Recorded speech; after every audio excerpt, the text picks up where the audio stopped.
مفسرین فرماتے ہیں ہدایت سے مراد قرآن و دین الحق، اور دین حق کے ساتھ.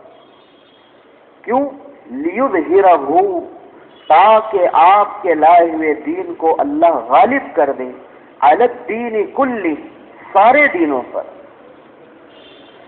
رسول اللہ صلی اللہ علیہ وسلم دنیا میں اس لیے تشریف لائے کہ آپ کا لایا ہوا دین سارے دینوں پر غالب آ جائے، پھر چاہے وہ دین اللہ کی طرف سے ہی کیوں نہ آیا، یا وہ دین وہ کیوں نہ ہو جسے لوگوں نے اپنے تجربے اور اپنے مشاہدے سے یا اپنی سوچ سے گھڑ لیا ہو. ہر دین پر رسول اللہ صلی اللہ علیہ وسلم کا دین غالب آ جائے. اللہ نے اس کے لیے حضور پاک صلی اللہ علیہ وسلم کو دنیا کے اندر بھیجا، اور اللہ کہہ رہے ہیں ہم گواہ ہونے کے اعتبار سے کافی ہیں. رسول اللہ صلی اللہ علیہ وسلم کے دین کو ایک کلمہ تو اللہ نے ایسے دیا کہ آپ کا دین آیا اور ساری پچھلی شریعتیں منسوخ، اب کوئی شریعت نہیں چلے، کسی نبی کی شریعت نہیں چلے، ساری شریعتیں منسوخ ہو. یہ اللہ نے غلبہ دیا اپنے نبی کے دین کو، اور اس بات کا اعلان کر دیا کہ اب قیامت تک کے لیے اللہ کو راضی کرنے کے لیے دین اسلام کے سوا کوئی راستہ نہیں. من یبتغی غیر الاسلام دینا فلن یقبل منہ، جو دین اسلام کے علاوہ کسی اور دین میں اپنی کامیابی تلاش کرے گا، اللہ کی بارگاہ میں اس کا یہ دین قبول نہیں کیا جائے. تو ایک غلبہ تو اللہ نے یہ دے دیا، اور ایک غلبہ اللہ نے یہ بھی دیا کہ رسول اللہ صلی اللہ علیہ وسلم کے لائے ہوئے دین کو سارے باطل دینوں پہ اللہ نے غالب کر کے بتایا. نبی صلی اللہ علیہ وسلم جب دنیا میں تشریف لائے تو دو سیاسی طاقتیں آپ کے سامنے تھیں، ایک کسریٰ تھا، دوسرا قیصر تھا. دنیا کے بڑے حصے پر ان کی حکومت تھی، اور ان کا رعب و دبدبہ اور ان کا جاہ و جلال لوگوں کے دلوں کے اندر بیٹھا ہوا تھا، اور تقریباً ہزار سال ان کی حکومتیں رہی. 1100 سال تقریباً رومن امپائر قائم رہی، روم کی حکومت قائم رہی، اور 1000 سال سے اوپر کسریٰ کی حکومت قائم رہی. ان کا بڑا قیصر اور کسریٰ جو تھا وہ مجوسی تھا، وہ آتش پرست تھا. اس کے محل کے اندر آگ جلتی تھی، عود سے، دار چینی سے، سندل سے، خوشبودار لکڑیوں سے، اور لوگ اس کی پرستش کرتے تھے. اور کسریٰ جو تھا وہ نصرانی تھا، لیکن نصرانیت میں بڑی تبدیلی آ گئی تھی. عیسیٰ علیہ السلام دنیا سے تشریف لے گئے، تھوڑا عرصہ گزرا تھا، آپ کی امت 3 حصوں میں بٹ گئی. یعقوبیہ، پہلا فرقہ بنا یعقوبیہ، وہ کہتے تھے عیسیٰ علیہ السلام ہی الہ ہیں، اللہ ہی عیسیٰ علیہ السلام کی شکل میں نعوذ باللہ زمین پر آئے تھے اور پھر چلے گئے. ایک فرقہ بنا یعقوبیہ. دوسرا فرقہ بنا نستوریہ، ان کا عقیدہ تھا ان اللہ ثالث ثلاثہ، اللہ تو 3 میں کا ایک ہے، 3 لوگ مل کر نظام عالم چلاتے ہیں. قنون ثلاثہ کے عقیدہ، قنون ثلاثہ کا عقیدہ رکھتے تھے. العیاذ باللہ، اللہ، حضرت مریم، حضرت عیسیٰ علیہ السلام، یہ 3 لوگ ہیں جو الہ ہیں اور کائنات کا نظام چلاتے ہیں. اور ایک جماعت تھی موحدین کی جو عیسیٰ علیہ السلام کے لائے ہوئے دین پر قائم تھی. تو کسریٰ مجوسی اور قیصر نصرانی، لیکن نصرانیت کی شکل بگڑی ہوئی. اور یہ بات تو ہے ہی کہ الناس علی دین ملوک، کہ لوگ تو اپنے بادشاہ کے دین پر ہوتے ہیں. تو ایک طرف تو مجوسیت کا زور، ایک طرف نصرانیت کا زور. دینی 2 مراکز، ایک مکہ مکرمہ. مکہ شروع سے لوگوں کا مرجع رہا ہے.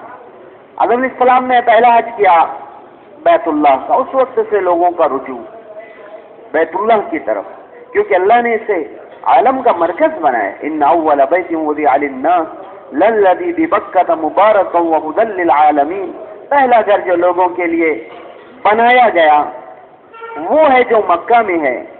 جو ہدایت کا مرکز ہے، برکت کی جگہ ہے، تو دینی مرکز تھا مکہ مکرمہ، اور دوسرا دینی مرکز تھا مدینہ منورہ۔ اہل کتاب کی کتابوں میں اشارہ تھا کہ مدینہ دین کا مرکز بنے گا، نبی آخر الزماں تشریف لائیں گے اور آپ کا دین وہاں سے پھیلے گا۔ اسی لیے یہود آ کر مدینہ میں آباد ہوئے۔ مدینہ کے ارد گرد یہود کے قبائل آباد تھے، بنو قینقاع، بنو نذیر، بنو قریظہ، یہ سب آباد تھے۔ کیوں آباد تھے؟ انہوں نے اپنی کتابوں میں اشارات پڑھے، بیان پڑھا کہ آخری رسول کی ہجرت کی جگہ ہے، یہاں سے دین کی محنت کریں گے، ان کا دین پھیلے گا، تو آ کر بس گئے وہاں کہ جب آخری رسول دنیا کے اندر تشریف لائیں گے سب سے پہلے ہم ان کا ساتھ دیں گے۔ لیکن جب حضرت محمد صلی اللہ علیہ وسلم بجائے بنو اسحاق کے بنو اسماعیل میں پیدا ہو گئے، اس حسد نے ان کو نبی کریم صلی اللہ علیہ وسلم پر ایمان لانے سے روک دیا کہ نبوت ہمارے خاندان سے کیوں نکلی؟ اب تک تو نبوت ہمارے خاندان میں چل رہی تھی، نبی بنی اسرائیل میں آ رہے، بنو اسرائیل میں آ رہے تھے، یہ بنو اسماعیل میں کیسے چلے؟ اس حسد نے انہیں نبی صلی اللہ علیہ وسلم پہ ایمان لانے سے روک دیا۔ اور نہ صرف یہ کہ ایمان نہ لائے یہ لوگ، بہت تھوڑے لوگ یہود میں سے ایمان لائے، بلکہ یہ فتنہ انگیزیاں کرتے تھے، یہ سازشیں کرتے تھے۔ تو مدینہ پر یہود کا قبضہ اور مکہ مکرمہ پر مشرکین کا قبضہ، بیت اللہ کی عقیدت تو اتنی ان کے دلوں کے اندر کہ ابرہہ کو جب پتا چلا کہ لوگ بیت اللہ کا قصد کرتے ہیں، وہاں حج کے لیے جاتے ہیں، تو سوچنے لگا بادشاہ میں میرے علاقے میں لوگوں کو آنا چاہیے، وہ وہاں کہاں جاتے ہیں؟ اس وقت تو مکہ تو اتنا آباد نہیں تھا جیسے آج کل ہے، ویسا تو نہیں تھا، بنجر علاقہ، پہاڑی علاقہ، سہولیات کا فقدان۔ اس نے کہا میں یہاں ایک کلیسا بناؤں گا، ایک عبادت گاہ بناؤں گا، لوگوں کو یہاں حج کرنے کے لیے آنا، اس گھر پر آنا پڑے۔ اس نے خوب شاندار کلیسا بنایا اور اس پہ پردے اور یہ اور وہ ساری چیزیں، اور اس نے، یہ یمن کا بادشاہ تھا، اس نے اعلان کیا کہ اب عرب وہاں نہیں جائیں گے، یہاں آئیں گے، بیت اللہ میں نہیں جائیں گے۔ تو ایک شخص کو بڑا غصہ آیا، یہ کون ہوتا ہے، وہاں بلا رہے ہیں؟ وہ جا کر اس نے وہاں پاخانہ کر دیا، اس نے پاخانہ کر دیا اس کے کلیسا میں۔ یہی وجہ تھی کہ وہ تلملایا اور اس نے جو ہے پھر حملہ کیا بیت اللہ۔ تو عقیدت تو اتنی تھی کہ بیت اللہ کے مقابلے میں کسی کو تسلیم کرنے کے لیے تیار نہیں تھی، چاہے وہ بادشاہ کا ہی بنایا ہوا کیوں نہ ہو۔ لیکن ایسی جہالت کے اندر مبتلا یہ قوم اور ایسے خرافات کے اندر لگے ہوئے کہ علامان والحفیظ، دو لوگوں نے زنا کیا بیت اللہ میں، اللہ نے دونوں کی صورتوں کو مسخ کیا، انہوں نے اٹھا کے ان کو معبود بنا لیا۔ ایسی جاہل قوم، صفا پہ رکھا، مروہ پہ لگا، ان کی پرورشی شروع، حالانکہ یہ تو اللہ کی طرف سے مسخ کر دیے گئے تھے۔ بیت اللہ کا برہنہ طواف کریں، دعویٰ کرتے تھے کہ ہم ہیں بیت اللہ کے متولی، ہم ہیں بیت اللہ کے متولی، ہم اس کے نگراں ہیں، ہم اس کے ٹرسٹی ہیں۔ اللہ نے کہا تم کہاں ٹرسٹی ہو؟ ما کان للمشرکین ان یعمروا مساجد اللہ، مشرکوں کا کام نہیں ہے اللہ کے گھر کو آباد کرنا، انما یعمر مساجد اللہ من آمن باللہ والیوم الاخر، یہ تو اللہ اور آخرت کے دن پر ایمان رکھنے والوں کا کام ہے مسجدوں کا آباد کرنا۔ مشرکین کہتے تھے ہم مسجد آباد کریں گے، اور مسلمان کو مسجد آباد کرنے کے لیے وقت نہیں مل رہا ہے۔ اللہ نے نفی کی، تمہارا کام نہیں ہے یہ، کہتے تھے ہم ذمہ دار ہیں، اللہ نے نفی کی ان کی، ان اولیاءہ الا المتقون، ارے تم نہیں ہو اس کے ٹرسٹی اور متولی اور ذمہ دار، اللہ کے گھر کے متولی دیندار اور متقی لوگ ہونا چاہیے، متقی لوگ ہوتے ہیں۔ اللہ نے اعلان کیا کہ تم بھی ہو، اللہ کے گھر کے ذمہ دار کون ہو؟ دیندار لوگ، متقی ہو، مالدار لوگ نہیں، اٹھا کے مالداروں کو بنا دیا۔ تو بیت اللہ طواف کرے برہنہ اور تعویل پیش کرے، جن کپڑوں کو پہن کے گناہ کرے ان کپڑوں کو پہن کے اللہ کے گھر کا طواف کرے، اس لیے مرد دن میں عورتیں رات میں برہنہ طواف کرتے۔ جاہل قوم، اتنی عظمت کا خیال ہے تو کپڑے کیوں نکال رہے ہو؟ بدن کے اعضاء نکالو، اعضاء گناہ کرتے ہیں، کپڑے تھوڑی گناہ کرتے ہیں۔ بیت اللہ کے نام پر جوئے کھیلتے تھے، بیت اللہ کے ہم کہتے تھے ہم بیت اللہ کو آباد کرتے ہیں، اور کیا کرتے تھے؟ اللہ خود کہہ رہے ہیں وَمَا كَانَتْ صَلَاتُهُمْ عِنْدَ الْبَيْتِ إِلَّا مُكَاءً وَتَصْدِيًا۔ ارے ان کی نماز کیا ہے؟ سیٹیاں بجاتے ہیں، تالیاں بجاتے ہیں، یہ کوئی عبادت ہے کہ بیت اللہ کی حرمت کو پامال کریں؟ اس کی عقیدت کا دم بھی بھر رہے ہیں، اس کی عظمت کا دم بھی بھر رہے ہیں، اور اس طرح کی حرکتیں کر رہے ہیں، سیٹیاں بجا رہے ہیں، تالیاں بجا رہے ہیں، اور جوئے کھیل رہے ہیں، اور بیت اللہ کے اندر 360 بت لا کر رکھ دیے، ہر دین کا الگ بت۔ اللہ نے جن لوگوں کو مسخ کیا صفا مروہ پر رکھ کر ان کی پرستش کر رہے ہیں۔ ان کا تسلط تھا مکہ مکرمہ پر مشرکین کا تسلط، مدینہ منورہ پر یہود، اور دنیا کے اندر دو بڑی طاقتیں، ایک آتش پرست اور ایک نصرانی، لیکن وہ بھی صحیح نصرانیت پہ نہیں۔ اور پھر اللہ تعالیٰ نے حضرت محمد صلی اللہ علیہ وسلم کو دنیا میں بھیجا اور فرمایا کہ آپ کا لایا ہوا دین ہم ساری دنیا میں غالب کر کے رہیں گے، اور آپ کو سارے اسباب سے خالی کیا، اللہ کے نبی صلی اللہ علیہ وسلم کو۔ یتیمی کی حالت میں آپ نے پرورش پائی، اور بچپن ہی سے دشمنی کا خوف، بچپن ہی سے شام سے واپس کیا ابو طالب نے آپ کو، کیونکہ خبر دی تھی کہ یہود بہت بڑے دشمن ہیں، ان کو دیکھیں گے قتل کر دیں گے۔ لیکن اللہ کا جو فیصلہ تھا، اللہ نے نبی صلی اللہ علیہ وسلم کے لائے ہوئے دین کو غالب کر کے بتایا۔ کسرا کا زور اللہ نے توڑ کر بتایا، اس نے نبی کا خط پھاڑا۔ نبی کریم صلی اللہ علیہ وسلم نے فرمایا اس کا مفہوم ہے اس نے میرا خط نہیں پھاڑا، اس نے اپنا ملک پھاڑا۔ اللہ نے اس کے بیٹے کے ذریعے سے اس بادشاہ کو قتل کروایا، بیٹے نے باپ کو مارا، اور باپ انتظام کر کے گیا تھا اپنے بیٹے کی موت کو، اسے پتا تھا کہ یہ میری موت کے در پہ ہے، تو وہ بھی مرنے سے پہلے اس کے مرنے کا انتظام کر کے گیا۔ اللہ نے اس طرح توڑ کر رکھا۔ کسرا کو بھی اللہ نے اس کا بھی زور توڑا، دھکیل کے چلے گئے استنبول میں، قسطنطنیہ میں جا کر، اور پھر خلافت عثمانیہ کے زمانے میں اللہ تعالیٰ نے وہاں سے بھی ان کا زور ختم کر دیا۔ مدینہ سے اللہ تعالیٰ نے یہود کا زور ختم کیا، نبی صلی اللہ علیہ وسلم تشریف لے گئے تو ایک ایک کر کے یہود کے قبائل سے نپٹے اللہ۔ حالانکہ اللہ کے نبی نے جا کر پہلے ان سے معاہدہ کیا کہ تم ہمارے خلاف پیش قدمی مت کرنا، ہمارے خلاف اٹھ کر آنے والوں کی تم مدد مت کرنا۔ نبی صلی اللہ علیہ وسلم نے ان سے معاہدہ کیا تاکہ دین کی خوبیاں دیکھیں۔ ان کی کتاب میں تو ہے ہی سارا کچھ، یہ تو سب جانتے ہی ہیں۔ اللہ کہہ رہے ہیں یعرفونہ کما یعرفون ابناءہم، یہ تو نبی صلی اللہ علیہ وسلم کی حقیقت کو ایسا ہی یقینی جانتے ہیں جیسے اپنے بیٹوں کو جانتے ہیں۔ کسی کو شبہ ہوتا ہے یہ میرا بیٹا ہے کہ نہیں ہے؟ اللہ تعالیٰ کہہ رہے ہیں کوئی شبہ نہیں ہے، بس اس حسد نے ان کو مارا۔ اللہ نے وہاں سے ان کا زور توڑا، وقت لگا، لیکن اللہ کا فیصلہ ثابت ہو کر رہا۔ مشرکین کا زور توڑا اللہ تبارک تعالیٰ نے فتح مکہ کے موقع پر، مکہ خالی، ان اللہ بریء من المشرکین ورسولہ، برات کا اظہار ہو گیا، برات کا اعلان ہو گیا، اور 4 مہینے کی مہلت دی گئی۔ 4 مہینہ ہے مکہ مکرمہ میں رہنا، اسلام قبول کرو ورنہ یہاں سے چھوڑ کے نکل جاؤ۔ اللہ کے نبی صلی اللہ علیہ وسلم بتوں کو توڑ رہے ہیں اور آیت کریمہ پڑھتے جا رہے ہیں، جاء الحق وزهق الباطل ان الباطل كان زهوقا، حق آ گیا اور باطل مٹ گیا، اور باطل تو مٹنے ہی کے لیے ہے۔ نبی صلی اللہ علیہ وسلم نے محنت کی، اور آپ کی محنت کی برکت سے اور آپ کے صحابہ کی محنت کی برکت سے اللہ تبارک و تعالی نے نبی صلی اللہ علیہ وسلم کی بعثت کے مقصد کو دنیا میں ظاہر کر کے بتایا۔ آپ کا لایا ہوا دین، مکہ مکرمہ سے مشرکین کا تسلط ختم ہوا، مدینہ منورہ سے یہود کا تسلط ختم ہوا، قیصر کی طاقت کو اللہ نے توڑ دیا، کسرا کی طاقت کو اللہ نے توڑ دیا، اسلام کو اللہ تبارک تعالیٰ نے دنیا میں پھیلایا۔ اور جب تک امت اپنی ذمہ داری کو سمجھتی رہی، اللہ تعالیٰ نے اسلام کے غلبے کو دنیا کے اندر باقی رکھا۔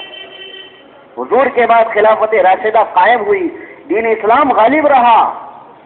خلافت بنو امیہ، خلافت بنو عباسیہ، خلافت عثمانیہ، جیسے جیسے دین کی محنت میں زوال آتا گیا، دین کا غلبہ تو باقی رہا لیکن اس میں بھی دھیرے دھیرے کمی آتی گئی، اور پھر اللہ معاف کرے جب دین کی محنت میں کمی آئی تو اب یہ حال ہے کہ دین مسلمانوں کی خواہش کے آگے مغلوب ہو رہا ہے۔ دین پہ کیوں نہیں چل رہے؟ کہ دین نہیں چاہ رہے، سب پتا ہے، وقت بھی ہے، لیکن دین پہ کیوں نہیں چل رہے؟ بس دین ہی چاہ رہے۔ دعا کرو اللہ سے، اللہ ہمیں بھی توفیق دیں گے تو ہم کریں گے۔ تو اللہ تبارک تعالیٰ کا یہ فیصلہ ہے کہ ہم دین کو سارے دین پر غالب کر کے رہیں گے، اور اللہ کے اس فیصلے، اللہ کو کسی سبب کی ضرورت نہیں ہے۔ اللہ اگر چاہے تو بغیر کسی سبب کے اپنے دین کو غالب کر دے، لیکن اللہ نے اس آیت کے بعد ایک آیت بیان کی، وہ آیت یہ ہے محمد رسول اللہ والذین معہ، کہ محمد صلی اللہ علیہ وسلم اور آپ کے صحابہ، اللہ نے ان کو سبب بنایا۔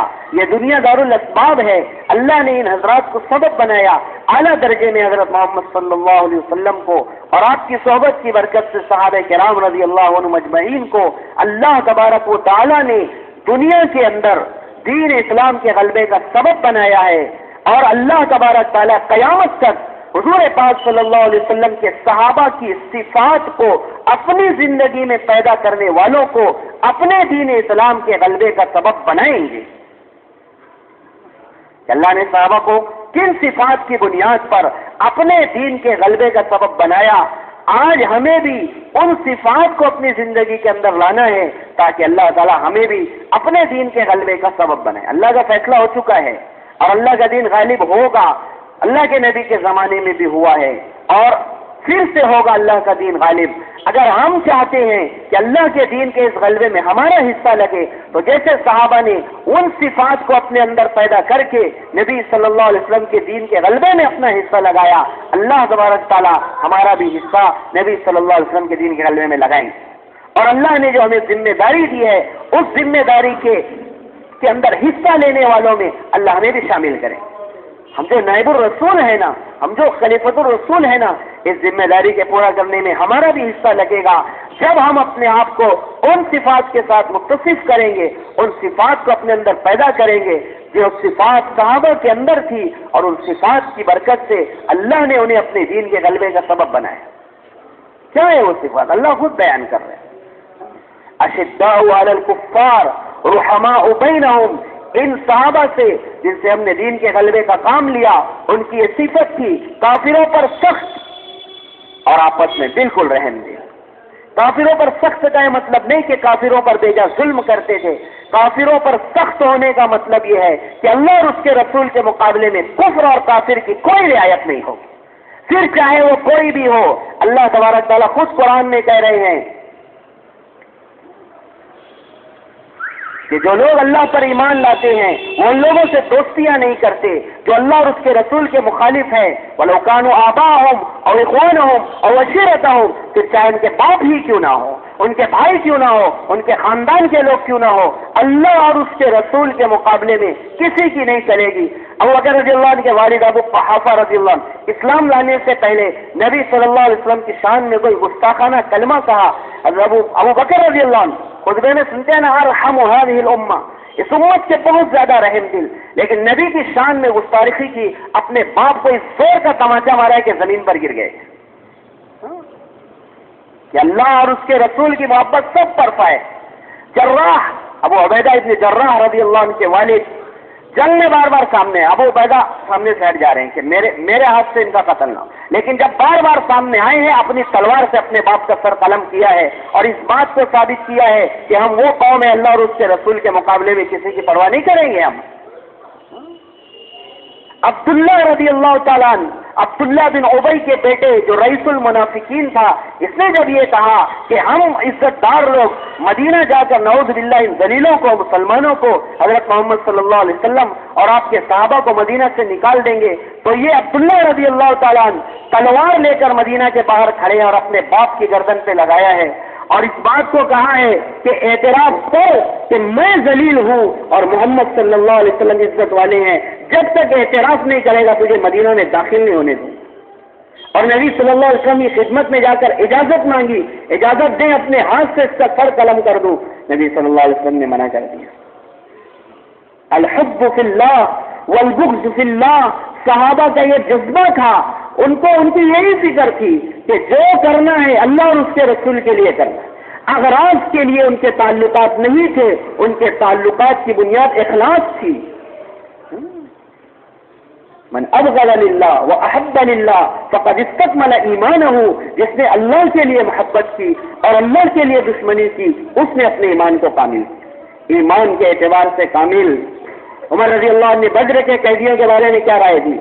اللہ کے نبی صلی اللہ علیہ وسلم، میری رائے یہ ہے کہ یہ جو قیدی قید ہو کر آئے ہیں نا، مسلمانوں میں جو ان کے رشتہ دار ہیں، آپ ان کو حکم دیں اپنے ہاتھ سے ان کے گردنیں اڑائیں۔ یہ عمر رضی اللہ نے رائے دی کہ ہم اللہ اور اس کے رسول اور اس کے دین کے مقابلے میں کسی چیز کی پرواہ نہیں کریں۔ یہ ہے کفار کو سخت دل ہونے کا مطلب، ورنہ اللہ کے نبی اور صحابہ سے بڑھ کر کفار کے ساتھ بہترین سلوک کرنے والا کون تھا؟ تو یہ ہے صحابہ کی صفت، ایمان کے اندر کامل، ایمان میں کمال، اخلاص، ان کے تعلقات کی بنیاد اخلاص پر تھی، اغراض پر نہیں تھی۔ وہ اللہ اور اس کے رسول کو سب پر مقدم رکھتے تھے۔ پھر سامنے کوئی بھی آئے، باپ ہو، ماں ہو، رشتہ دار ہو، بھائی ہو، بہن ہو، کچھ بھی ہو، اشداء علی الکفار رحماء بینہم، آپس میں بالکل مہربان۔ نبی صلی اللہ علیہ وسلم نے مواقعات کر دی، کوئی رشتہ داری نہیں، کوئی قرابت نہیں، کچھ نہیں ہے، بس دینی رشتہ ہے۔ بھائی چارہ کی اللہ کے نبی، یہ مہاجرین ہیں، تمہارے بعد میں کام کریں گے، پیداوار ہو کس سے کر لینا، طے کر دیا اللہ کے نبی۔ مال غنیمت آیا، مال خمس، تو نبی صلی اللہ علیہ وسلم نے انصار کو جمع کیا کہ انصار، اگر تمہاری رائے ہو تو میں یہ جو آیا ہے مال، میں اس کو مہاجرین پہ تقسیم کر دوں اور تمہاری اور ان کی شرکت ختم کر دوں، تم اپنے مال کے تنہا مالک ہو جاؤ۔ انصار نے جواب دیا، اللہ کے نبی ہم اس سے راضی نہیں ہیں، ہم تو اس بات پر راضی ہیں کہ سارا مال آپ مہاجرین کو دو اور ان کی شرکت ہمارے ساتھ باقی بھی رہا۔ یہ ہے رحماء بینہ، کوئی تعلق نہیں ہے، بس کیا ہے، دینی رشتہ ہے۔ تو یہ ہے دوستو، اپنے ایمان کو کامل بنانا، اپنے تعلقات کی بنیاد کو اخلاص پر رکھنا، اغراض پر نہیں، یہ ہے ایمان کا کمال۔ یہ تھی صحابہ کی صفت۔ اللہ نے اس وجہ سے ان سے اپنے دین کی سربلندی کا کام لیا۔ ہم چاہتے ہیں کہ اللہ ہمیں بھی اپنے دین کے غلبے کے اندر استعمال کر لیں، اپنے ایمان کو کامل بنانا پڑے۔ اللہ کے نبی نے پوچھا، ایو اور الایمان اوثق، سب سے مضبوط کڑی بتاؤ ایمان کی کیا ہے؟ اللہ و رسولہ اعلم، اللہ اور اس کے رسول ہی زیادہ جانتے ہیں۔ اللہ اور اس کے رسول، اللہ کے نبی صلی اللہ علیہ وسلم نے فرمایا اس کا مفہوم من اعطى للہ ومنع للہ واحب للہ وابغض للہ، کہ جس نے اللہ کے لیے دیا، اللہ کے لیے نہیں، اللہ کے لیے محبت، اللہ کے لیے دشمنی کی، یہ ہے ایمان کی سب سے مضبوط کڑی۔ یہ صفت تھی صحابہ کے اندر، اس لیے اللہ نے ان سے دین کا کام لیا، اللہ نے ان سے دین کا کام لیا۔ اور دوسری صفت اللہ کیا بیان کر رہے ہیں؟ تراہم، تو دیکھے گا ان رکعا سجدا، کثرت سے رکوع کرنے والے، کثرت سے سجدہ کرنے والے۔ دوسری خوبی تھی ان کے اندر، نمازوں کے پابند، نمازوں کے شوقین، رکع سجد دونوں مبالغے کرتے تھے، اہتمام کو بتلا ہے۔ نماز کا شوق تھا انہیں، نماز کو ڈیوٹی سمجھ کے نہیں پڑھتے تھے، کیا کرنے بس آگے، نماز کے شوق تھا ان کو، اور نماز کا وہ اہتمام کرنے والے تھے، کثرت سے نماز پڑھنے والے تھے، مبالغے کرتے تھے کہ نماز تھی صحابہ کی زندگی میں۔ تراہم رکعا سجدا، اور نماز کیوں پڑھتے تھے؟ یبتغون فضلا من اللہ ورضوانا، اللہ کا فضل اور اس کی رضا کے علاوہ کوئی مقصود نہیں تھا ان کا، کہ نماز نہیں پڑھو گے تو لوگ کہیں گے دیکھو اسی دین کی محنت کر رہے اور نماز ہی نہیں پڑھ رہے، یہ نہیں تھا صحابہ سے، بس اللہ راضی۔ یہ تھی صحابہ کے اندر دوسری صفت، نماز کے پابند، نماز کے شوقین، نماز کا اہتمام کرنے والے، نماز کو خشوع خضوع کے ساتھ پڑھنے والے۔ مولانا صاحب رحمۃ اللہ علیہ نے کتنے سارے ابواب قائم کیے صحابہ کی نماز کے بارے میں، سنتوں کا اہتمام کتنا، جماعت کا اہتمام کتنا، اور نوافل کا اہتمام کتنا، اور نمازوں کا شوق کیسا، نمازوں میں خشوع خضوع کیسا، کتنے سارے ابواب صحابہ کی نماز کے بارے میں قائم، کہ اللہ نے اپنے دین کے غلبے کا کام صحابہ کرام رضی اللہ عنہم اجمعین سے لیا، کیونکہ اللہ تعالیٰ کہہ رہے ہیں ان کے اندر یہ خوبی ہے کہ وہ نماز کے شوقین ہیں، وہ نماز کا اہتمام کرنے والے ہیں، وہ نماز کو کثرت سے پڑھنے والے ہیں، اور وہ نماز کو صرف اللہ کی رضا کے لیے پڑھتے ہیں، وہ اللہ کی رضا چاہتے ہیں۔ یبتغون فضلا من اللہ ورضوان، اور صرف وہ فرائض کا اہتمام نہیں کرتے تھے صحابہ، فرض پڑھ لیے بس، میرے پیچھے بہت دین کا تقاضا ہے، اللہ معاف کرے، اکثر ایسا ہو جاتا ہے، نوافل چھوٹ جاتے ہیں، کیوں؟ ابھی وہ دین کا تقاضا، بے شک دین کے تقاضے ہیں، نوافل کے لیے تو کوئی وقت نہیں، آپ اپنا تقاضا پورا کر لو اور اس کے بعد نفل پڑھ لو، اس کے بعد عمل ہے تو نفل بھی چھٹی نہیں کرنا ہے، اس کے بعد عمل کرے، ٹھیک ہے لوگ چلے جائیں گے، تعلیم کر لی ہم نے، مشورے کے لیے بیٹھ گئے، فارغ ہو گئے، 2 رکعت نفل پڑھ لی جائے۔ تو اللہ آگے فرما رہے سیماہم فی وجوہہم من اثر السجود، ان کی خاص نشانی ہے کہ ان کی پیشانیوں میں سجدے کا اثر ہوتا ہے، ان کی پیشانیوں میں سجدے کا اثر ہوتا ہے۔ منصور کہتے ہیں میں نے مجاہد رحمۃ اللہ علیہ سے پوچھا کہ وہ جو لوگوں کے ماتھے پر وہ اس طرح نشان، وہ مراد ہے یہاں؟ تو انہوں نے کہا ارے بعض لوگ تو ان کے ماتھے پر بکری کے بچے کے کھر کی طرح نشان ہوتا ہے، لیکن ان کے دل تو پتھر سے بھی زیادہ سخت ہوتے ہیں، یہاں وہ علامت مراد نہیں ہے، یہ تو وہ نور ہے جو تہجد کثرت سے اور تہجد کا اہتمام کرنے کی وجہ سے اللہ تعالیٰ پیشانیوں پر اور چہرے پر عطا کرتے ہیں، یہ وہ نور مراد ہے کہ صحابہ تہجد کا اہتمام کرنے والے تھے، تہجد کا اہتمام کرنے والے تھے۔ اللہ کے نبی صلی اللہ علیہ وسلم فرما رہے ہیں، اس کا مفہوم ہے من کثرت صلاته باللیل حسن وجهه بالنهار، جس کی رات کی نمازیں زیادہ ہوں گی اس کا چہرہ خود بخود حسین ہو جائے گا، لالی پاؤڈر کرنے کی ضرورت نہیں پڑے گی، لالی پاؤڈر کرنے ذرا میں نورانی نظر آؤں۔ اللہ کے نبی فرما رہے ہیں من کثرت صلاته باللیل حسن وجهه بالنهار، اللہ قرآن میں صحابہ کی صفت بیان کرے رات میں جاگنے کی وجہ سے اور جاگ کر عبادت کرنے کی وجہ سے، آج بھی بہت سارے لوگ جاگتے ہیں، ہمارا شہر تو مشہور ہے اس میں، رات میں 12 بجے بھی آؤ ہو رہے کیا چہل پہل ہے، دیہات میں وقت لگا گیا وہاں تو سب ایک دم رات میں سناٹا، اور اپنے شہر میں آؤ 12 بج رہے چہل پہل، تو رات میں جاگتے ہیں ابھی، اس لیے وہ 3 جماعتوں کا تذکرہ کیا نا کہ 3 جماعتوں میں لوگ بڑھے، تو صحابہ جاگتے تھے، لیکن کیوں جاگتے تھے؟ اللہ قرآن میں کہہ رہے ہیں تتجافى جنوبهم عن المضاجع يدعون ربهم خوفا وطمعا، ان کے بستروں سے ان کے پہلو جدا رہتے ہیں، کیوں؟ اپنے رب کو پکارتے ہیں، اس کے ثواب کی امید میں اور اپنے گناہوں کے خوف۔ یہ ہے دوست، اللہ اگر ہم چاہتے ہیں اللہ اپنے دین کے غلبے کام ہم سے لے، ہمیں صرف فرائض پر اکتفا نہیں کرنا پڑے گا، بلکہ ہمیں تہجد کا اہتمام کرنا پڑے گا، کہ صحابہ کرام رضی اللہ عنہم تہجد کا اہتمام کرتے تھے، ایسا رضی اللہ عنہ فرماتے، اس کا مفہوم ہے تہجد ضرور پڑھا کرو۔ اللہ کے نبی تہجد کبھی چھوڑتے نہیں تھے، آپ اگر سفر میں ہوتے یا آپ تھکے ہوتے یا آپ بیمار ہوتے، کھڑے ہو کر پڑھنے کی طاقت نہیں ہوتی تو بیٹھ کر پڑھ لیں، لیکن تہجد چھوڑتے نہیں تھے، اللہ کے نبی تہجد نہیں چھوڑتے، حالانکہ آپ کو کیا ضرورت، لیکن سبق دے کر گئے کہ دیکھو میں اللہ کا خلیفہ، میری زندگی دیکھو، اور جو میرے خلیفہ ہیں ان کی زندگی دیکھو، تم بھی دین کی محنت کرو گے، تمہیں دین کی محنت کرنا ہے، تہجد اپنے لیے اس کا اہتمام کرنا، فرض تو نہیں ہے، فرض تو نہیں ہے، فرض تو اتنا ہی ہے جتنا اللہ نے ہم پہ فرض کیا، لیکن اگر صحابہ والے کام میں ہمارا بھی حصہ لگے تو اللہ کہہ رہے ہیں سیماہم فی وجوہہم من اثر السجود، کہ ان کی خاص نشانی ہے ان کے چہروں میں سجدوں کی کثرت کی وجہ سے۔ اللہ کے نبی صلی اللہ علیہ وسلم اتنا لمبا لمبا رات میں قیام کرتے تھے، ہم کتابوں کے اندر اٹھا کر پڑھیں پتہ چلے گا کہ اللہ کے نبی کتنا لمبا لمبا قیام اور کتنی بہترین آپ تہجد کے اندر نماز پڑھا کرتے تھے، اور صحابہ کا بھی معمول تھا۔ دوستو ہمیں بھی اپنی زندگیوں کے اندر تہجد کا اہتمام نہ، کتنے اچھے اچھے فائدے اللہ نے تہجد کے گنے، یہ اشد وطئا واقوم قیلا، تہجد کرو گے تو نفس تمہارا کچلے گا اور بعد میں درستگی پیدا ہوگی، بعد میں درستگی پیدا ہوگی، بوجھ اٹھانے کی طاقت پیدا ہوگی، تقاضوں کو برداشت کرنے کی اور دین کے تقاضوں کو پورا کرنے کی صلاحیت اللہ تعالیٰ عطا کریں گے۔ تہجد پڑھنے میں اللہ کے انعامات ہیں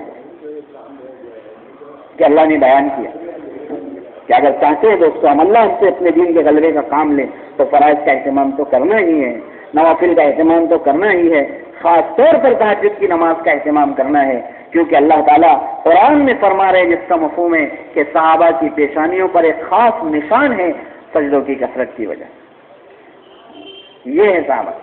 اور کیا خوبی کی صحابہ کی زندگیوں کے اندر، اس کے بعد ایک حدیث ملائے تو پتہ چلے گا کہ صحابہ سے اللہ نے اپنے دینی غلبے میں کام کیا کیا خوبیاں تھیں ان کے اندر۔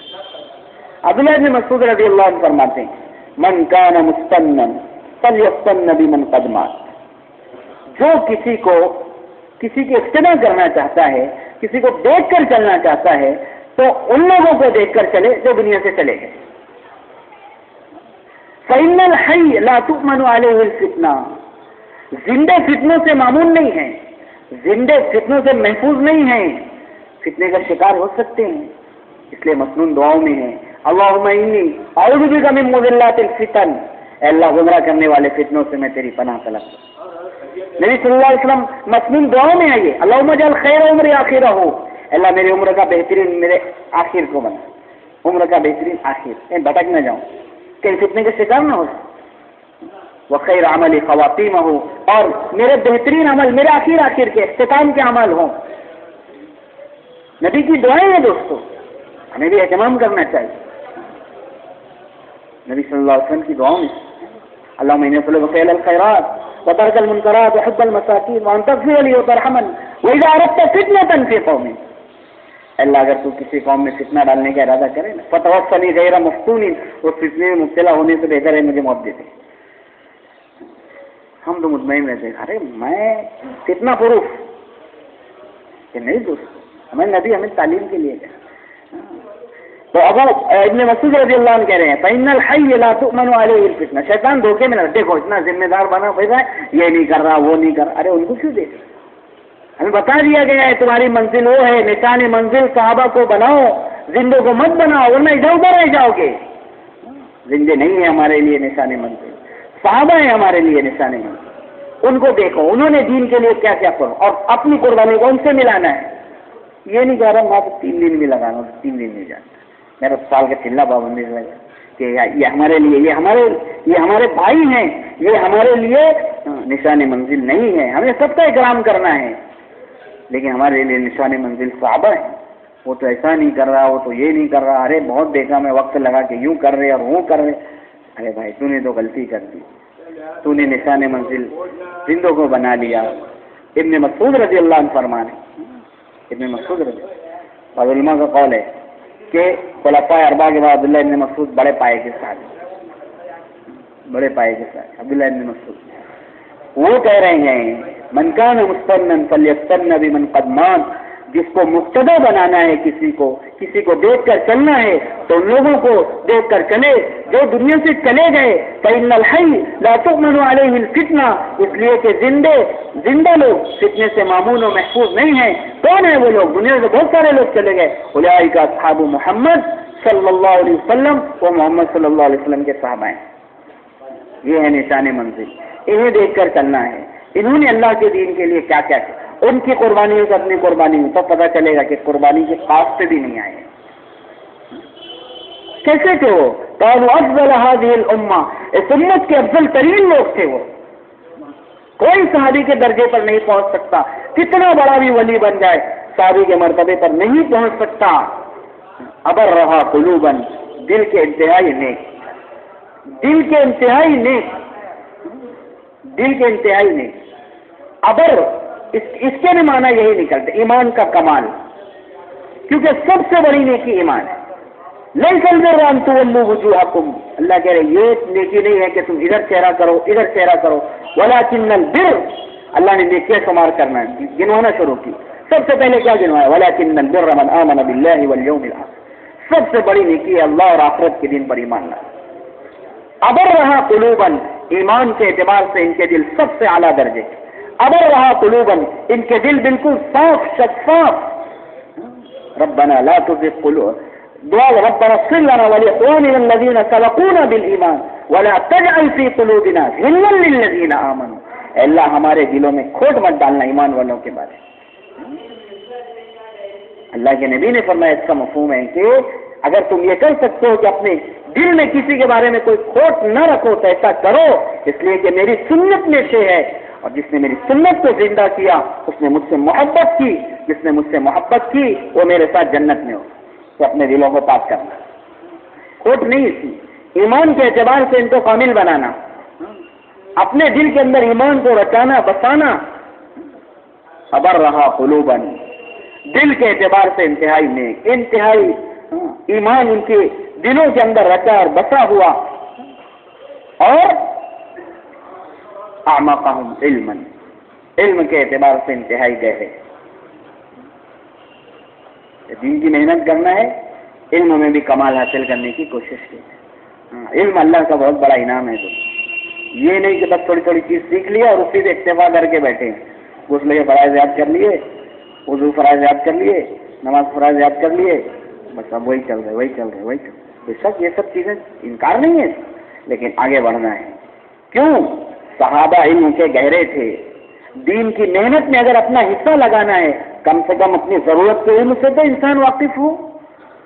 یا اللہ معاف کرے دوستو، اپنی ضرورت کا علم بھی نہیں اور انسان ضروری بھی نہیں سمجھ۔ مال ملتا ہے تو خوش ہوتا ہے، لوگ لکھتے ہیں ھذا من فضل ربی، میرے رب کا فضل ہے۔ مال اللہ کا کم درجے کا فضل ہے، علم اللہ کا بڑے درجے کا فضل ہے۔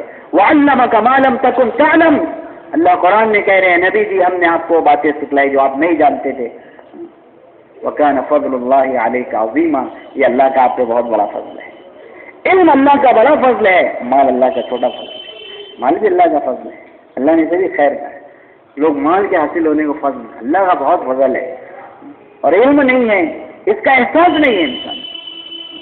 یہ صحابہ کی یہ صفت تھی، اعمقہم علما، علم کے اعتبار سے گہرے۔ صحابہ میں جاہل لوگ نہیں تھے کہ انہیں اپنی ضرورت کے دین کا ہی پتہ نہ ہو۔ صحابہ کے اندر جو لوگ تھے انہیں اپنی ضرورت کا دین پتہ تھا، اور اگر انہیں نہیں معلوم ہوتا تھا وہ آ کے اللہ کے نبی سے مسئلے پوچھتے تھے۔ اللہ کے نبی یہ نماز کے مسئلے پوچھ رہے ہیں، معاملات کے مسئلے پوچھ رہے ہیں، معاشرت کے مسئلے اللہ کے نبی صلی اللہ علیہ وسلم سے پوچھ رہے ہیں۔ عدی ابن حاتم رضی اللہ عنہ شکاری تھے، شکار کے مسئلے اللہ کے نبی صلی اللہ علیہ وسلم سے آ کے پوچھے۔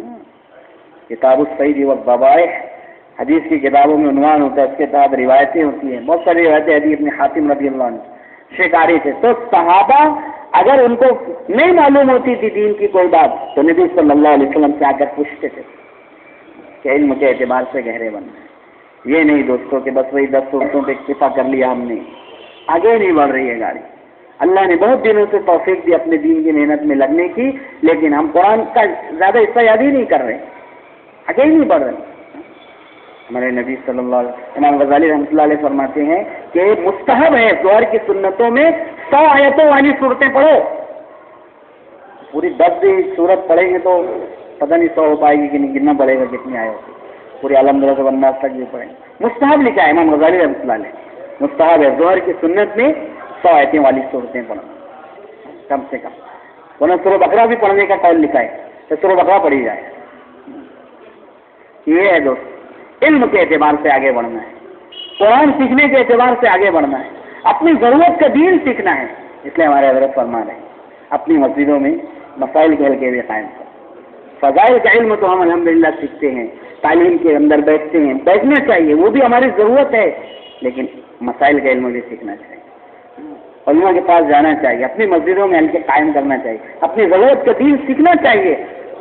ابھی علماء کا جوڑ ہو، اس میں اس بات پر توجہ دلائی گئی، خاصا زور دیا گیا کہ اپنی اپنی مسجدوں کے اندر آپ حضرات وقت دیں، علم کے حلقے قائم ہو، عوام کو دین کی موٹی موٹی باتیں سکھائی جائیں۔ ہمارا کام ہے دوستو، صحابہ علم کے گہرے تھے، ہم بھی علم کے اندر آگے بڑھیں۔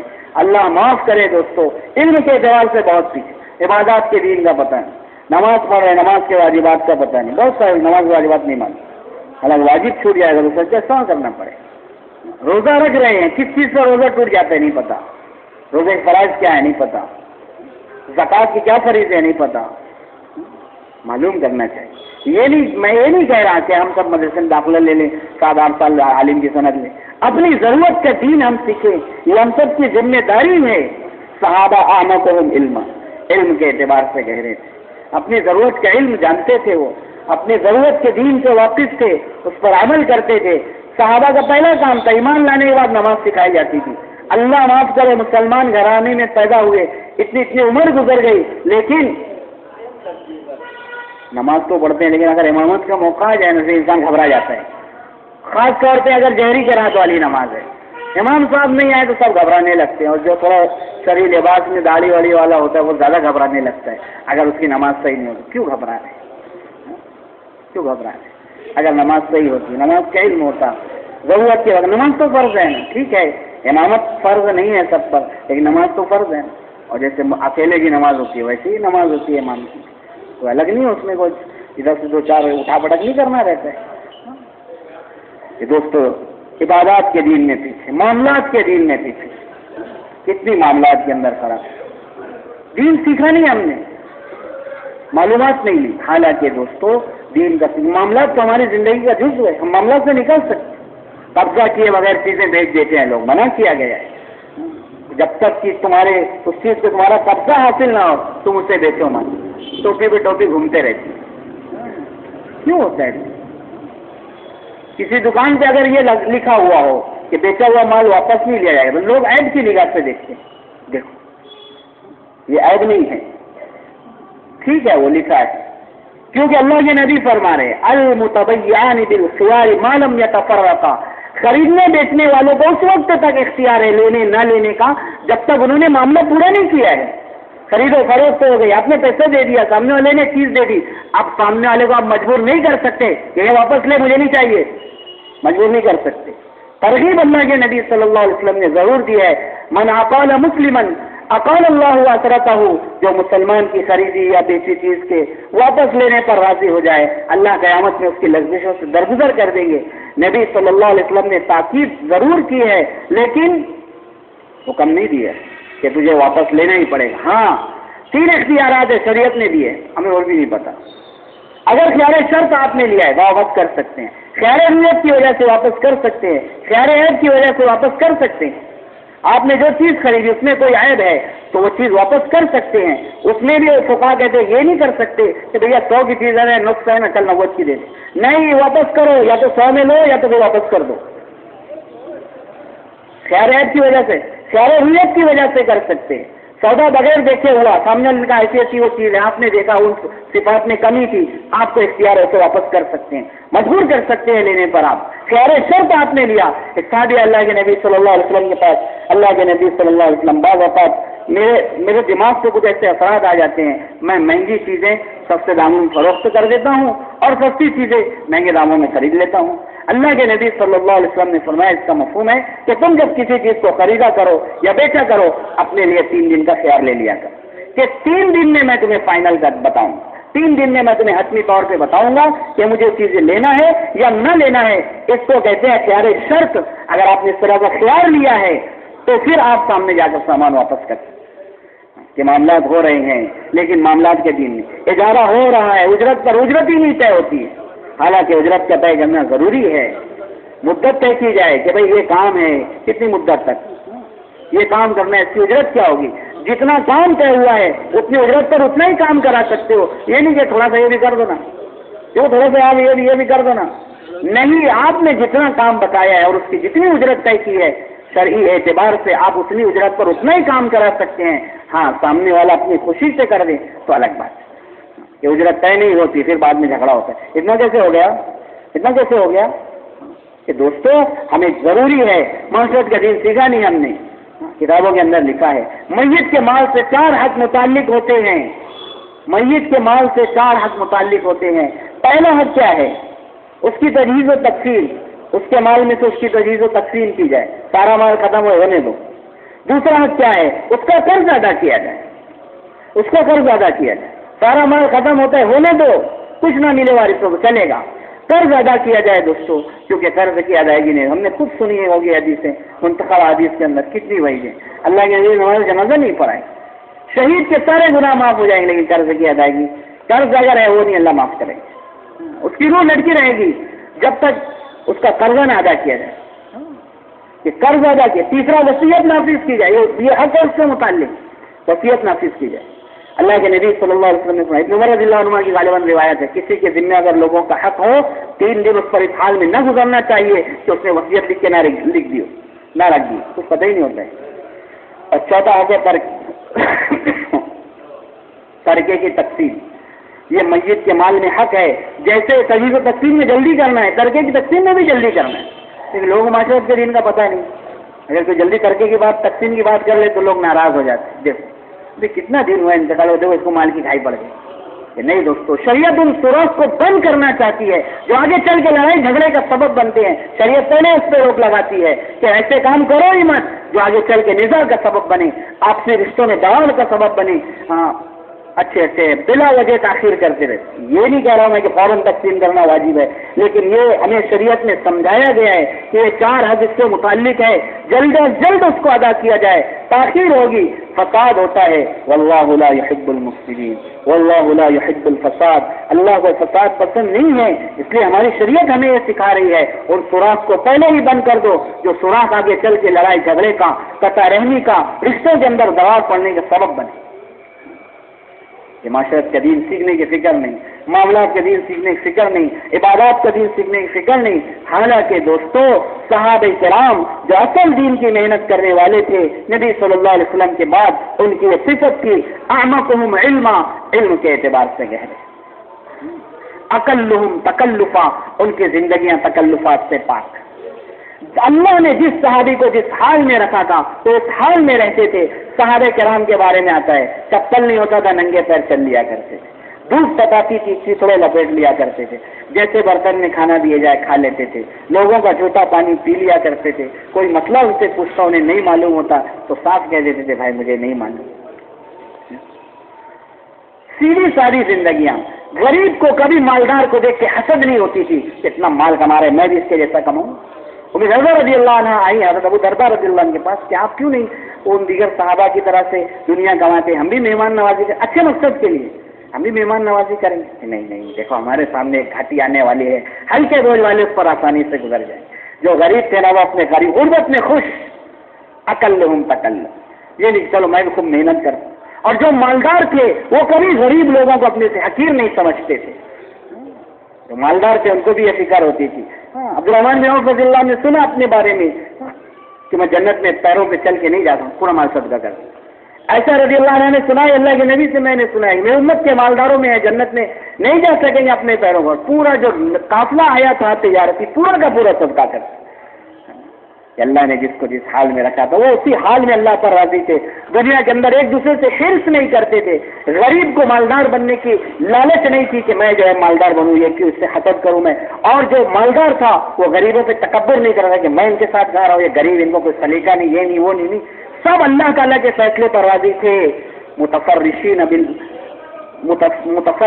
بالاجسام متعرشین بالارواح، صحابہ کی صفت میں بات لکھی، زمین فرش پر جسم فرش پر اور روح عرش پر، متفرشین بالاجسام متعرشین بالارواح، سادے سیدھے زمین پر کوئی نہیں جان رہا ان کو، لیکن اللہ کے یہاں ان کا یہ مقام ہے۔ اللہ کے نبی کپڑا والے اسے چھونے لگے اس کے نرمی ملائمت کو دیکھ کے، اللہ کے نبی کہا یہ تمہیں کپڑا بہت اچھا لگ رہا ہے، ارے اللہ نے سعد ابن معاذ رضی اللہ عنہ کو جو رومال دیا ہے جنت میں اس سے زیادہ قیمتی۔ یہ ہے دوستو اقلہم تکلف، ان کی زندگیاں تکلف۔ ہاں نیکیوں کے معاملے میں دوڑ لگاتے تھے، نیکیوں کے معاملے میں تو اللہ کے نبی کے پاس آ رہے غریب صاحب، اللہ کے نبی یہ مالدار غلام آزاد کر رہے ہیں، حج کر رہے ہیں اور مال اپنا خرچ کر رہے ہیں، صدقات کر رہے ہیں، ہمارے پاس تو نہیں، ہم کیا کریں؟ اللہ کے نبی نے عمل بتایا۔ تو مالدار مطمئن نہیں، ارے اپن تو اتنا کر ہی رہے نا، کرے رہے لوگ کو، وہ بھی کرنا شروع کر دی۔ یہ تھا صحابہ کا، اس میں صحابہ کیا کرتے تھے؟ ایک دوسرے سے دوڑ لگاتے تھے۔ اقلہم تکلفا، زندگیاں تکلفات سے پاک تھی، سیدھے سادے، جیسے کہ حدیث میں آتا ہے نا المؤمن بر کریم والفاسق خب لئیم، مومن تو بولا بالا ہوتا ہے۔ صحابہ اس کی تشریح تھے دوستوں، صحابہ اس کی گویا کے تفسیر تھے، بولے بھالے، دنیاوی اعتبار سے سیدھی سادی زندگی گزارنے والے، اللہ نے جس حال میں رکھا اسی حال میں اللہ سے خوش رہنے والے۔ ہاں اگر مقابلہ آرائی کرتے تھے تو اللہ کے دین کے معاملے میں کرتے، نیکیوں کے معاملے میں کرتے تھے۔ اس لیے صحابہ کو فکر ہوتی تھی کہ مالدار آگے بڑھ رہے ہیں، ہم ان کے برابر کیسے ہو جائیں؟ مالدار دیکھ رہے ہیں کہ انہوں نے ایک عمل شروع کر دیا، ہم بھی عمل کر کے ہم بھی کیوں نہ آگے بڑھیں؟ اقلہم تکلفا، صحابہ کی زندگیاں تکلفات سے پاک تھی۔ کائنین فی الخلق کہ مخلوق کے ساتھ رہتے تھے، ظاہر میں مخلوق کے ساتھ ملے ہیں جلے ہیں، کام کاج کر رہے ہیں، خرید و فروخت کر رہے ہیں، لیکن بائنین عن الخلق مع الحق فی الباطن، لیکن حقی باطن میں اللہ سے جڑے ہوتے تھے، مخلوق سے کٹے ہوتے تھے، بائنین دور رہتے تھے، عن الخلق مخلوق سے، فی الحق اللہ کے معاملے میں، فی الباطن باطن ظاہر میں تو ساری دنیا کام کرتے ہیں، لیکن دل اللہ کی طرف لگا، کہ دوستو یہ اللہ نے بھی ہمیں جس حال میں رکھا ہے ہم اس حال میں اللہ سے راضی رہیں اور اس بات کی کوشش کریں کہ اللہ ہم سے کیسے راضی ہو، اس کے لیے میں کیسے زیادہ سے زیادہ کام کرنے والا ہوں، اس کے لیے میں کیسے زیادہ سے زیادہ محنت کرنے والا ہوں۔ اور پھر آگے فرما رہے ہیں عبداللہ ابن مسعود رضی اللہ عنہ، اختارہم اللہ لصحبۃ نبیہ، صحابہ وہ ہستیاں تھیں جن کو اللہ تعالیٰ نے چنا تھا اپنے نبی کا ساتھ دینے کے لیے، اپنے نبی کا صحابی بنانے کے لیے۔ اس لیے دوستو تاریخ کا مطالعہ کریں گے تو پتہ چلے گا حضور صلی اللہ علیہ وسلم جیسا کوئی محب دنیا میں نہیں آیا ہوگا اور صحابہ جیسے کوئی محبوب دنیا میں نہیں آیا۔ یہ لوگ اس کی فرضی کہانیاں سناتے رہے، اس کو فلاں سے بڑی محبت، اس کو صحابہ کو اللہ کے نبی سے کیا محبت تھی دوستوں، دنیا نظیر نہیں پیش کر سکتی۔ اللہ نے ان کو چنا تھا، اللہ کے نبی کی زندگی کی کیسی کیسی باتیں، چھوٹی چھوٹی باتیں صحابہ کرام نے محفوظ کر کے امت تک پہنچا دی۔ ہمارا کام ہے ہم ان باتوں پہ عمل کریں اور ان باتوں کو لوگوں تک پہنچائیں۔ اختارہم اللہ لصحبۃ نبیہ و اقامت دینہ، اللہ نے صحابہ کرام کو چنا تھا اپنے نبی کی صحبت کے لیے اور اللہ کے دین کو قائم کرنے کے لیے، کہ صحابہ کی یہ فکر تھی اللہ کا دین دنیا میں قائم ہو، لوگ اللہ کی اطاعت پر آئیں، لوگ حضرت محمد صلی اللہ علیہ وسلم کی اتباع پر آئے۔ یہ صحابہ کی زندگی کا مقصد تھا، وہ اپنی زندگی کو اس کے لیے عمر رضی اللہ عنہ کہتے ہیں میں تو یہ چاہتا ہوں عمیر بن سعد جیسے لوگ مجھے گھر بھر کے مل جائیں، جن کے اندر کوئی جذبہ ہی نہیں، اللہ کا دین غالب ہو جائے۔ یہ ہے دوستو، یہ صفت ہم اپنے اندر لیں۔ اللہ نے ہمیں بھی چنا ہے اپنے دین کو قائم کرنے کے لیے۔ اللہ کے نبی صلی اللہ علیہ وسلم خود فرمایا، اس کا مفہوم ہے اپنے دور اور قریب جا کر اللہ کی حدوں کو قائم کرو۔ اللہ کے احکام، اللہ کی حدیں ہیں دوستو، فرائض امت کی زندگیوں سے نکل رہے ہیں۔ اللہ تعالیٰ نے امت کے ذمہ دیا ہے، اللہ کا دین غالب ہوگا ان اوصاف والوں کے ذریعے سے۔ ان اوصاف میں سے صحابہ کی ایک صفت تھی، اللہ نے ان کو چنا تھا اپنے دین کی اقامت کے لیے۔ ہم بھی اللہ کے دین کی اقامت کا ذریعہ بنے، اپنی زندگیوں میں بھی اللہ کے دین کو قائم کرنا ہے اور لوگوں کی زندگیوں میں بھی اللہ کے دین کو قائم کرنا۔ کسی نبی کے بارے میں ہمیں یہ نہیں ملے گا کہ وہ نبی صرف اپنی فکر کرتے تھے، انہیں لوگوں سے کوئی لینا دینا نہیں تھا۔ نہیں دوستو، نبی تو جن کی طرف بھیجے جاتے تھے سب کی فکر کرتے تھے۔ اللہ کے نبی صلی اللہ علیہ وسلم کی تو کافروں کے بارے میں وہ فکر تھی جس کو قرآن بیان کر رہا ہے، لعلک باخع نفسک الا یکونوا مؤمنین، کافروں کے بارے میں آپ کی یہ فکر تھی۔ آج تو اللہ معاف کرے، یہ انتقام کا جذبہ رہ گیا ان کو، یوں اور یوں۔ اللہ کے نبی نے ان کی ہدایت کے ایسے فکر مند بول رہے ہیں، اللہ تعالیٰ تسلی دے رہے ہیں، نبی جی آپ کیا اپنے آپ کو ہلاک کر دو۔ یہ ہے دوستو، ہم بھی اپنے اندر یہ صفت پیدا کریں، یہ ہماری ذمہ داری ہے۔ ہم اللہ کے دین کو قائم کرنے والے بنیں، ہم اللہ کے راستے میں نکلیں، دور اور قریب جائیں۔ ہمارے نبی نے فرمایا، اس کا مفہوم ہے دور اور قریب جا کر اللہ کی حدوں کو قائم کرو۔